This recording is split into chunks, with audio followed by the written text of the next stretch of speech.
Hello folks, this is Jag with another video presentation.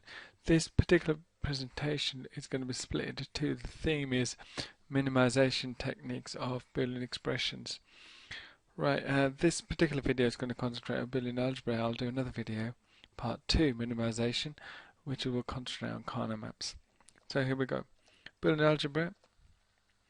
Boolean algebra is a mathematical method for interpreting and evaluating logic. Before exploring this, I've kind of shown a Boolean notation key. The AND function in Boolean notation is represented by the dot. Just like in mathematics, sometimes the multiplication symbol isn't used, so if two variables are next to each other, multiplication is automatically assumed. It's the same discipline followed for Boolean algebra as well. Okay, a plus sign is the OR function, a bar above a variable is the inversion, and a plus sign with a circle around it is the exclusive OR function. These are some of the laws, identities for Boolean algebra. The identities, we kind of covered those in depth in the lectures and tutorials, so hopefully you will feel comfortable about these. But in any case, if you, for example, if you were stuck on a algebra problem in mathematics, what would you do? You'd substitute the variables with numerical values and prove to yourself that the equation is correct. You do the same thing in Boolean algebra. It's identical, but you just draw the circuit, derive the truth table, and make sure that it makes sense to you. So if in doubt, draw a truth table, draw a circuit, and make sure that you're comfortable with every one of these laws, identities. Remember the OR identity and identity, it's simply a two-input logic gate. For example, the OR identity A or 0 is representing a two-input OR gate. One is a variable A, the second input is fixed at logic 0. Well, that equals A. An extension of the laws. There you go. Okay, so make sure you're comfortable with these. Absorption rule. Proof of the absorption rule. Now, the absorption rule states that A or A and B equals A. Proof is A equals A and 1. Now, the A on the left-hand side of the absorption rule, well, that could be substitute for A and 1 because they are the same thing. 2 plus 4 equals 6. So writing any one of those is true. So instead of writing just A, I'm going to replace that with A and 1. Now we have A and 1 or A and B. Factor the A's, leaving A, open bracket, 1 or B, close bracket. 1 or B is simply 1. That leaves A and 1. A and 1 is a AND identity, which equals A. Therefore, we've proved that A or A and B equals A.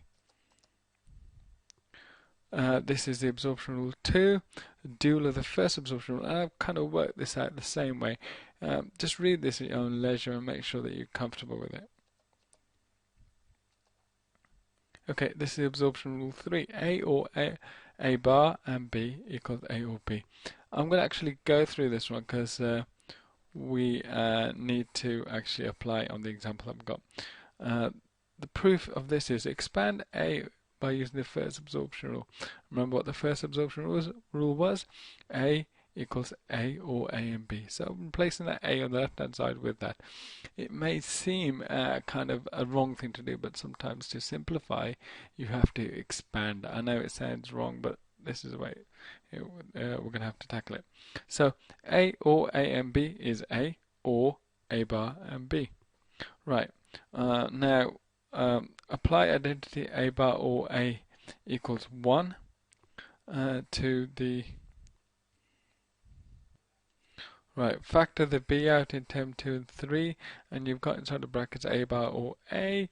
Now the identity for A bar or A is 1, so you've got A or B and 1. Well, B and 1 is B, so you've got A or B.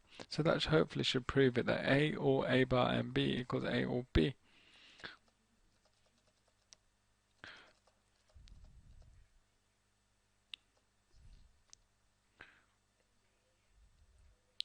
Okay. First example, we've got a truth table here with a random function So I've got 5 ones, f is high 5 times, and what we're going to do is derive the minterms for this truth table. The minterms are directly related to the truth table. They are the input sequences for when f is 1. So the minterms for f, for example, are 5 minterms. First one is shown as a red circle around the ABC sequence. That is A is 0, B is 1, and C is 0. We can do that all the way along. 5. Now in Boolean notation, the minterm is A is 0, B is 1, C is 0. Well, A, if it's 0, it's A bar, B, just B, C if it's 0, C bar. So that is A bar, B, C bar. That one is A, B bar, C bar. That one is A, B bar, C. A, B, C bar. And A, B, C. So the minterms are directly related to the truth table. There we go. Okay. Now what we're going to do is simplify these using the laws of Boolean algebra. Now this is of paramount importance. There is a direct link between the minterms of the truth table. That minterm and that link must be forgotten as soon as you apply the rules of Boolean algebra. You must not remember that A bar is 0 or A is 1. They are just variables when applying the rules of Boolean algebra. If you keep that link, if you maintain that link, I guarantee you will get the wrong answer. Okay, so forget that link. That link can be re-established with your simplified expression right at the end, not now.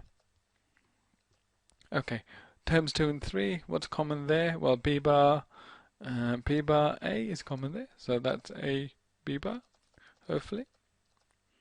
And terms 4 and 5, what's common there? It's got to be A B. So far we have 1, 2, 3, simplified so far. We have A bar, B, C bar, which we did nothing to that. However, we did simplify terms 2 and 3 of this simplified expression so far. We've got A, B bar, or A, B. Now, terms 2 and 3 can simplify further because A is common. We just get rid of the B or B bar. Agreed? Now, simplified expression so far is A bar, B, and C bar, or A. Now, this is actually the absorption rule. The absorption rule is A or A bar and B equals A or B. So if that's right, this is just extensions, and this one should equal A or B C bar. It does equal that. If there's any doubt, draw a truth table and you see both expressions are identical in terms of their functionality. Okay.